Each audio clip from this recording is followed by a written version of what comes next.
Avis vascular centre మన దేశంలోనే the best varicose vein hospital.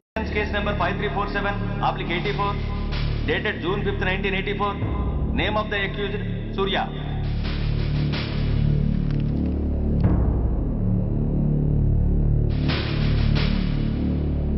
Proceed. Your honour, ఈ నేరస్తుడిని కఠినంగా శిక్షించండి అని వాదించడానికి కూడా ఒక్క నిమిషం ఆగి అతని వయసును సమీక్షించుకోవాల్సినంత చిన్న వయసులో ఇతను 2 హత్యలు చేశాడంటే మన న్యాయ వ్యవస్థ మొత్తం ఒక్కసారి మళ్లీ ఆలోచించుకోవాల్సిన పరిస్థితి ఏర్పడింది.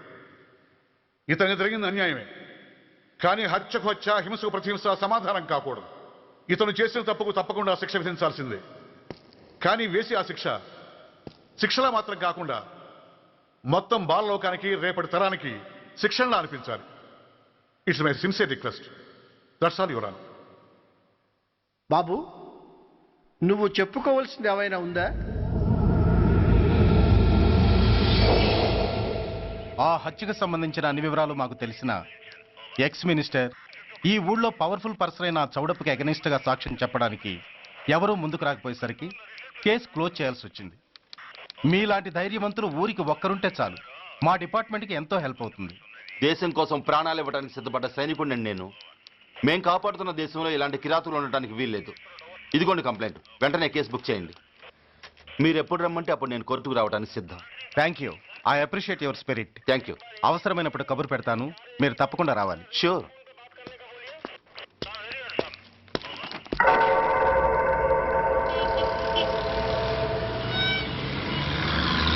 అవును సార్, రిపోర్ట్ చెల్లాడు. అడ్రస్ తెలుసు సార్, మిలిటరీలో పనిచేస్తాడంట. లీవ్ మీద ఇంటికి వచ్చాడు. వాడి సంగతి మేము చూసుకుంటాం సార్, మీరేం వరి అవ్వకండి. అరే ఈ మాత్రం దానికి మీరెందుకు సార్, మేమెందుకున్నాం? తెల్లారేసరికి వాడు ఎన్కౌంటర్ అయిపోతాడు, సరేనా? ఓకే సార్, ఉంటారు సార్, నమస్తే.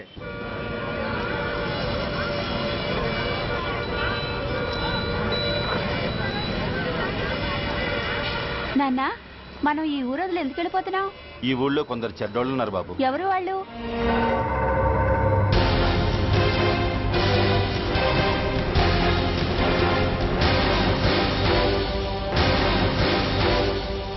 జై జవాన్.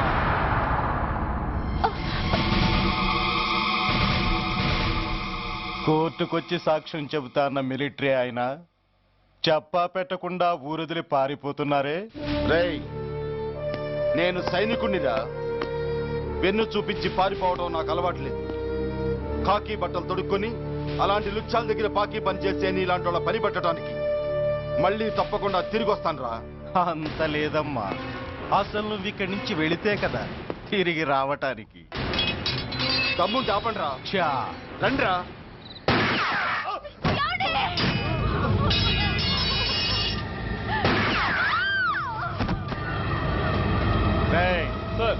ఆ 2 శవాల్ని బస్సు వెనక టైర్ల కింద పడుకోబెట్టు.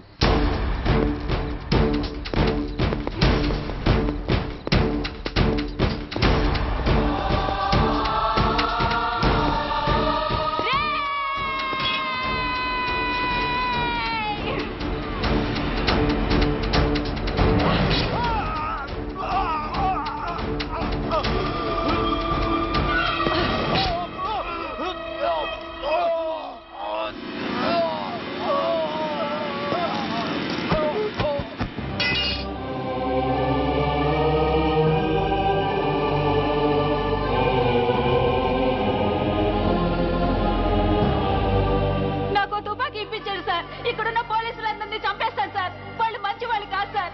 మా నాన్న దేశాన్ని కాపాడే సైనికుడు సార్. మా అమ్మని నాన్నని అన్యాయంగా చంపేశారు సార్ ఈ పోలీసులు. అసలు పోలీసు అని కూడా బతకూడదు సార్, బతకూడదు. నాకు తుపాకీ ఇప్పించండి సార్, ఇప్పించండి, ఇప్పించండి.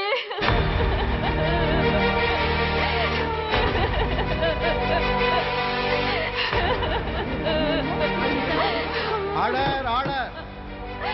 The judgment is reserved. Court is adjourned. ఏ తలబట్టేసిందా? మీరా? ఏమో బాగున్నారా? బాగున్నానన్నయ్య. రండి కూర్చోండి. ఏరా, బోర్డర్లో ఉండాల్సిన వాడి కోర్టులో పరిశీలన అయ్యావు. ఎంతసేపు అయింది వచ్చి? ఈ కేసు హియరింగ్ స్టార్ట్ అయ్యేసరికి వచ్చామన్నయ్య. ఇంతకీ ఆ అబ్బాయికి ఏం శిక్ష పడొచ్చు? ఏముందమ్మా, మైనర్ కాబట్టి కొన్నాళ్ళ పాటు రీఫార్మ్ స్కూల్ పంపించాల్సి ఉంటుంది. ఆ శిక్ష వేసేసి చేతులు దులిపేసుకుంటారు అంతేగా? నేరం చేసిన వాడికి శిక్ష వేయటం చేతులు దులుపుకోవడం ఎలా అవుతుందిరా? వాడు చేసింది తప్పు కాదని నీ అంతరాత్మకు తెలియదా? మన దృష్టిలో తప్పు కాకపోయినా చట్టం దృష్టిలో అది నేరం. దానికి శిక్ష వేయక తప్పదు. అసలు శిక్ష అనేది ఎందుకురా? మనిషిలో పరివర్తన తేవటానికి. మీరు వేసే శిక్ష వాడిని తప్పు తెలుసుకొనివ్వదు, తప్పుదారిలోకి మళ్ళిస్తుంది. ఏంటో నువ్వనేది? ఆ పసి మనసులో ఎంత ఆవేదన ఆవేశం ఉన్నాయో చూసావు కదా. శిక్షాకాలంలో అవి వాడితో పాటే పెరుగుతాయి తప్ప తరగవు. సమాజం మీద కక్షతో, వ్యవస్థ మీద హేట్రెడ్తో ఓ రెబల్గా సొసైటీలోకి వస్తాడు. దగ్గరకు తీసుకుని ఆదరించేవాళ్ళు లేక మరో క్రిమినల్గా తయారవుతాడు. ఇంతకీ నువ్వు అనేది ఏమిట్రా? మా కన్న కొడుకు ఎలాగూ పోయాడు, వాణ్ణి మేం పెంచుకుంటాం. Yes, we want to adopt him. I appreciate your humanity major Bhargav, but చట్టానికి విచారణ చేయటంలోనూ శిక్ష విధించటంలోనే కాదు, ఆ శిక్షను అమలు చేయటంలో కూడా కొన్ని పరిమితులు ఉంటాయి.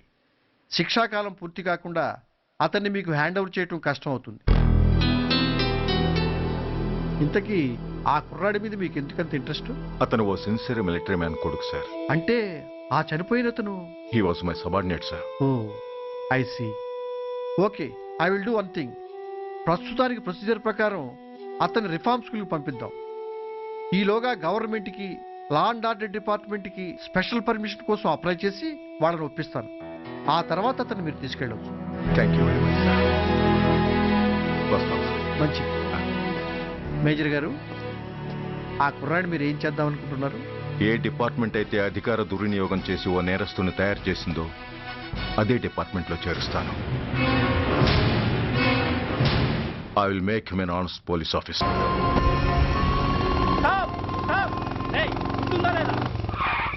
నిన్నేరా? ఏంటి అలా చూస్తున్నావు?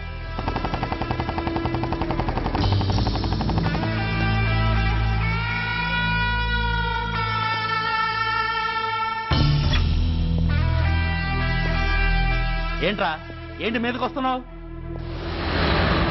ఏమన్నావురా? సిగ్నల్ పడకుండా ఎందుకు వెళ్ళావు? నన్ను నువ్వు ఏమన్నావు? బుద్ధి ఉందా లేదా అన్నాను. ఓహో,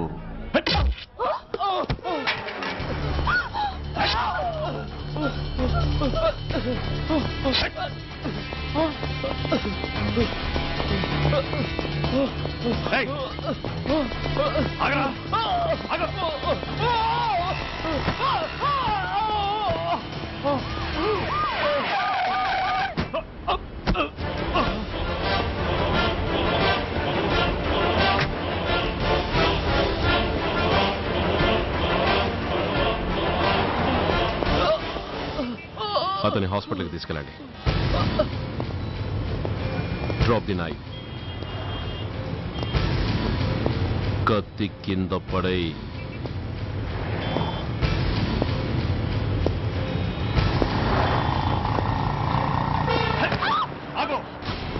ముందుకొస్తే దీన్ని చంపేస్తా. చంపే.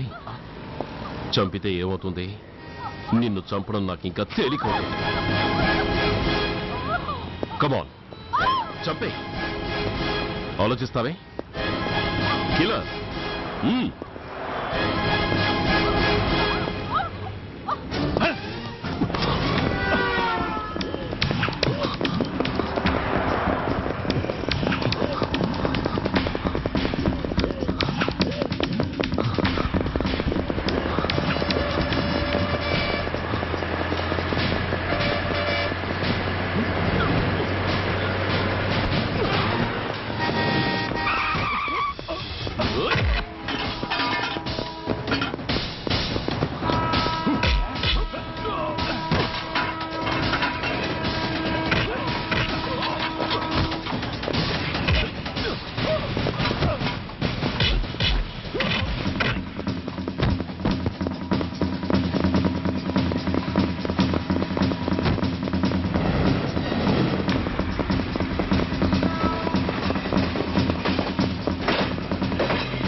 నమస్తే సార్. నమస్తే సార్.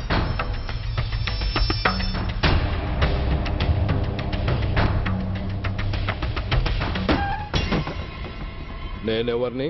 మీరు అదే నేనెవరిని? మినిస్టర్ అప్పలనాయుడు గారు సార్. మరి వాడేవాడు? మీ అబ్బాయి గారు సార్. అంటే అది తెలిసే వాడిని లోపలేసావా? ఎఫ్ఐఆర్ ఎక్కడ్రా? ఆ?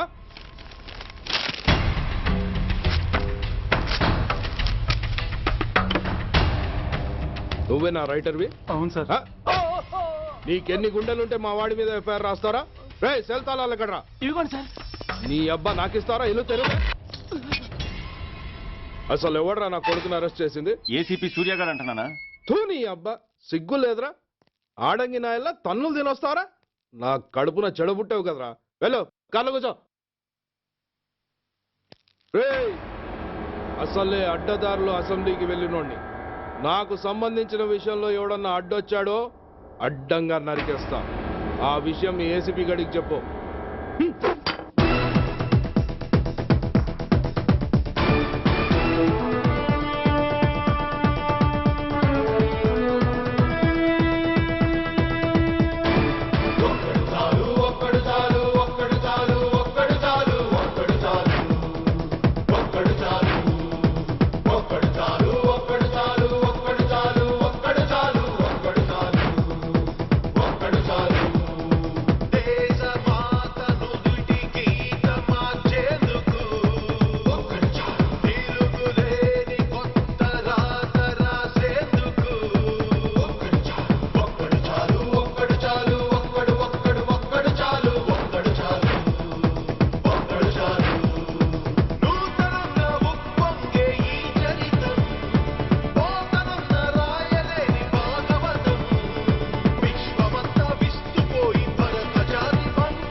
Commissioner here.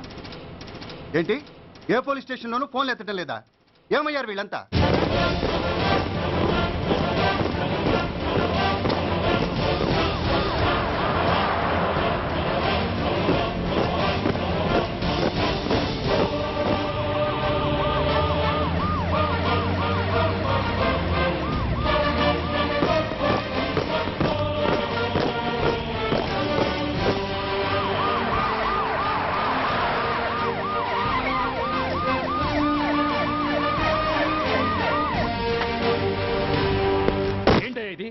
What is non sense? Uniform తీసేసి పోలీస్ స్టేషన్ మూసేసి బజారు పడతారా? మీరు పోలీసులు అనుకుంటున్నారా, గుండా అనుకుంటున్నారా? విలువలేని యూనిఫామ్స్ ఒంటి మీద ఉంటే ఊపిరాడడం లేదని తీసేసాం సార్. పందులు పందికుక్కులు స్టేషన్లోకి వచ్చేస్తుంటే వాటిని ఆపే శక్తి లేక తాళాలు వేసేసాం సార్. మిస్టర్ సూర్య, పోలీస్ వ్యవస్థ లాంటి ఎమర్జెన్సీ సర్వీసుల్లో ఇలా సమ్మెలు చేయడం నిషేధం. అదే ఎందుకని sir? Government doctors, nurses, postal department కూడా ఎమర్జెన్సీ సర్వీసులే. వాళ్ళు హక్కుల కోసం స్ట్రైక్ చేయడం లేదా? ఆఖరికి మాకు ఓ గుర్తింపు రిజర్వేషన్లు కావాలని కొజ్జాలు కూడా స్ట్రైక్ చేస్తున్నారు. వాళ్లకున్నపాటి విలువ గౌరవం కూడా మాకు లేవా sir? Mister Surya, you are crossing your limits. మీరు ఇలా చేయటం వల్ల కామన్ పీపుల్ ఎంత సఫర్ అవుతారో ఆలోచించారా? పోలీస్ అనేవాడు కూడా ఓ కామన్ మ్యాన్ అనేది మర్చిపోకండి సార్. ఇంతకీ మీకు ఏం అన్యాయం జరిగిందయ్యా? సార్, ఒక ట్రాఫిక్ కానిస్టేబుల్ తన డ్యూటీని సక్రమంగా చేసినందుకు ఒక లుచ్చా విధవ కత్తితో పొడిచి చంపబోయాడు. వాడిని అరెస్ట్ చేస్తే వాడి బాబెవడో మినిస్టర్ అప్పలనాయుడు అంట. వాడొచ్చి మన ఊపిరితో సమానమైన ఎఫ్ఐఆర్ని వాడు మందు కొట్టి మూతి తుడుచుకునే ముండకొంగు నలిపినట్టు నలిపి పారేసి అది రాసిన రైటర్ని, డ్యూటీలో ఉన్న ఎస్ఐని, సెంట్రీని కొట్టి దమ్ముంటే నా కొడుకు మీద చెయ్యేసి చూడంట్రా, అడ్డొచ్చిన వాడిని అడ్డంగా నరుకుతానని ఛాలెంజ్ చేసి మరి వాడి కొడుకుని తీసుకెళ్లిపోయాడు సార్. ఇలా ప్రతి అడ్డమైన వాడు వచ్చి దౌర్జన్యంగా ఖైదీల్ని తీసుకుపోతుంటే ఇంకెందుకు సార్ మాకు ఈ వాచ్మ్యాన్ ఉద్యోగాలు? బ్లాక్ లో టికెట్లు అమ్ముకునే వాడిని లాకప్ లో పెడితే మున్సిపల్ చైర్మన్ ఫోన్, ఓ రౌడీ విధవను అరెస్ట్ చేస్తే ఎమ్మెల్యే ఫోన్, ఓ రేపిస్ట్ అరెస్ట్ చేస్తే మినిస్టర్ ఫోన్. అందరికీ రూల్స్ అండ్ రెగ్యులేషన్స్ ఉంటాయి, కానీ మా పోలీస్ వాళ్ళకి మాత్రం రూలింగ్ లో ఉన్న వాడి మాట వినడం ఒక్కటే రూలు. కాదని ఎదురు తిరిగితే సస్పెన్షన్లు లేదా ట్రాన్స్ఫర్లు. కాకి బట్టలు వాళ్ళ ఇంటి కర్టెన్స్ అనుకునే ఇలాంటి మినిస్టర్స్ ని గుడ్డలోడు తీసి నడి రోడ్డు మీద నడిపించాలి sir. Control your self mister Surya. Control చేసుకోవడానికి ఇది ఆవేశం కాదు సార్, ఆవేదన. ఒక పొలిటీషియన్ కారిడోర్ తీయడానికి పోలీస్ కావాలి. వాడు చేసిన తప్పుడు పని వల్ల కడుపు మండిన అన్నల బుల్లెట్ల గడ్డుగా పోలీస్ కావాలి. ఆఖరికి వాళ్ళ పెళ్లాల బ్యూటీ పార్లర్కి వెళుతుంటే తోడుగా పోలీస్ కావాలి. ఇలాగే కంటిన్యూ అయితే పోలీస్ అనేవాడు పొలిటీషియన్స్ పెంచుకునే వింత జంతువు అనుకుంటారు సార్ ప్రజలు. సార్, ఈ దేశంలో హిందువులకో న్యాయం, ముస్లింలకో న్యాయం, సిక్కులకో న్యాయం ఉన్నట్టే పొలిటీషియన్స్కో న్యాయం, రౌడీలకో న్యాయం, పబ్లిక్కో న్యాయం ఉండేలా రూల్ ఒకటి తీసుకురండి సార్. లేకపోతే మా డ్యూటీ ఏంటో మేమేం చేయాలో మాకే అర్థం కావడం లేదు. రాజకీయం, రౌడీజం షేకెన్స్ ఇచ్చుకుని మమ్మల్ని దద్దమలు చేస్తున్నాయి. మీరేమో రూల్స్ రెగ్యులేషన్స్ అంటూ మా నోళ్లు చేతులు కట్టేస్తున్నారు. అందుకే ఏ రాజకీయ నాయకుడు లా అండ్ ఆర్డర్ లో జోక్యం చేసుకోకూడదని ఈ నిరసన. అంతేకాదు, చట్టాన్ని అవమానించి పోలీసుల్ని కొట్టివెళ్లిన మినిస్టర్ తన కొడుకుని తనే స్వయంగా తీసుకొచ్చి మాకు అప్పగించాలి. మా వాళ్ళని కొట్టినందుకు అతను మా అందరికీ క్షమాపణ చెప్పాలి. అతను మంత్రియా? తప్పు చేసింది మంత్రైనా మంత్రసానైనా ఒక్కటే సార్. అయితే మీ నిర్ణయంలో మార్పు లేదా? Sorry sir. సారీయా? నేనెందుకు చెప్పాలి సారీ? అయినా అంత టెన్షన్ పడతారు ఎందుకు? 2 రోజులు కడుపులు మారితే వాళ్ళే దిగొస్తారు. వాళ్ళ పరిస్థితి చూస్తే అలా లేదండి, చాలా పట్టుదలగా ఉన్నారు. మరీ అంత నెత్తికెక్కితే వాళ్ళని పీకి పారేసి కాస్త ఒడ్డు పొడుగున్న వాళ్ళని వేసుకుంటాం, అంతేగా? ఏంటి అప్పలనాయుడు, పోలీసులు అంటే పొలాల్లో పనిచేసే కూలీలు అనుకుంటున్నావా? ఈ ఊరోడు పనిలోకి రాకపోతే పొరుగురు నుంచి లారీలో తెచ్చుకోవడానికి వాళ్ళకి వీళ్ళకి పెద్ద తేడా ఉందండి. ఆపోయా, మినిస్టర్ తర్వాత కాస్త డిగ్నిటీ మెయింటైన్ చేయొద్దు. పోలీస్ స్టేషన్కి వెళ్ళి పోలీసుల మీద గుండెలా దౌర్జన్యం చేస్తావా? ఏంటండి, పోలీసులను ఎప్పుడు ఎవడు తిట్టలేదా, కొట్టలేదా? అదేదో పెద్ద పాపమైనట్టు, అదే నేను మాత్రమే చేసినట్టు మాట్లాడతారేంటి? ఇదిగో, ఊరికే నోరు పారేసుకోకుండా నేను చెప్పేది విను. ఈ రోజు వైజాగ్ సిటీ వరకు ఉన్న ఈ స్ట్రైక్ రేపు స్టేట్ అంతా పైకిందనుకో, అప్పుడు మొత్తం ప్రభుత్వానికి ఎసరు వస్తుంది. ఆ పరిస్థితి కనుక వస్తే నిన్ను పార్టీ నుంచి ఈగ ముక్కను పీకినట్టు పీకి పారేస్తారు. అప్పుడుగా నేను ఎందుకు చెప్పాను నీకు అర్థం కాదు. అప్పలనాయుడు గారు, ప్రెసిడెంట్ గారు చెప్పింది కరెక్ట్. ఓటితో పోయేదాన్ని గొడ్డల దాకా తెచ్చుకోవడం దేనికి చెప్పండి? అయితే ఇప్పుడు నన్ను ఏం చేయమంటారు?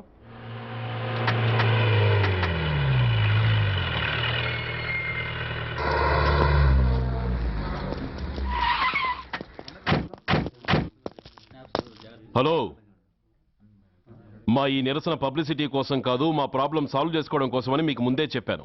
మళ్ళీ ఎందుకు వచ్చారు? మినిస్టర్ గారు రమ్మంటే రాకుండా ఎలా ఉండగలం సార్? మినిస్టరా? ఏ మినిస్టర్? అప్పలనాయుడు గారే సార్. అదిగో అప్పలనాయుడు గారు వచ్చేసారు, పదండి.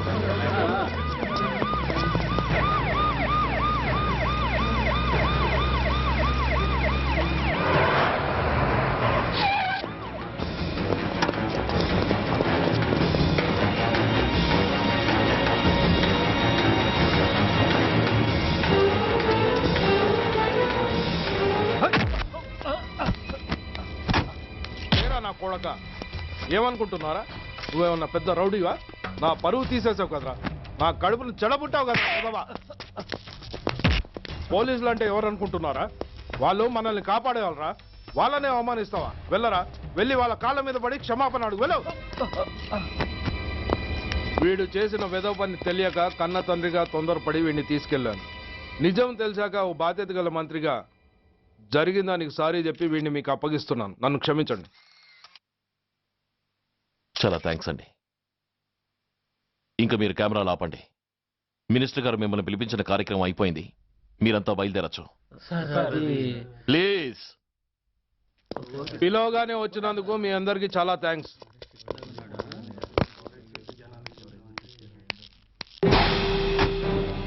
ఏంటయ్యా ఇది, ఎందుకు డోర్ మూసావు? ఏ సెక్యూరిటీ, అలా చూస్తూ నిలబడతా అండి. ఏంటయ్యా ఇది, మీరు చెప్పింది చేశానుగా, నా కొడుకుని మీకు అప్పగించాను, మీ అందరికీ సారీ చెప్పాను, ఇంకా ఏంటి? చేసిన ప్రతి తప్పుకి సారీ అంటమే శిక్ష అయితే లా బుక్లన్నీ పాకెట్లో పెట్టుకునే డైరీ సైజుకి పడిపోతాయి. ఇంతకీ ఏంటయ్యా నువ్వు అనేది? మీరు మా వాళ్ళకిచ్చినవి తీసుకెళ్లిపోండి. ఒకళ్ళిచ్చిన ఉంచుకోవడం మాకు అలవాట్లేదు. నేనా? నేనేమిచ్చాను? మరి అంత మతిమరుపు అయితే ఎలా సార్? ఏంటిది? మీరు మా ఎస్ఐకి చెప్పుతో ఇచ్చారు, అతని తరఫున నేను మీకు షూతో ఇస్తున్నాను. ఎంత ధైర్యం రా నీకు? నన్నే కొడతావా? నీ ఎంత చూస్తాను, ప్రాణాలు తీస్తాను. డిఐజీ కమిషనర్ ఎక్కడా మీరు?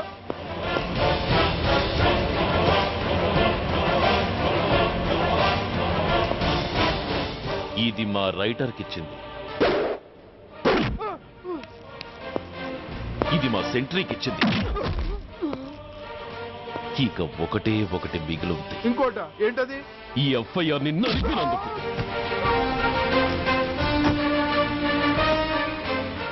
ఇక మీరు వెళ్ళండి. డ్రైవర్, వాడిని తీసుకెళ్లి లాకప్ లో పెట్టండి. ఇక మీరందరూ డ్యూటీలో జాయిన్ అవ్వచ్చు.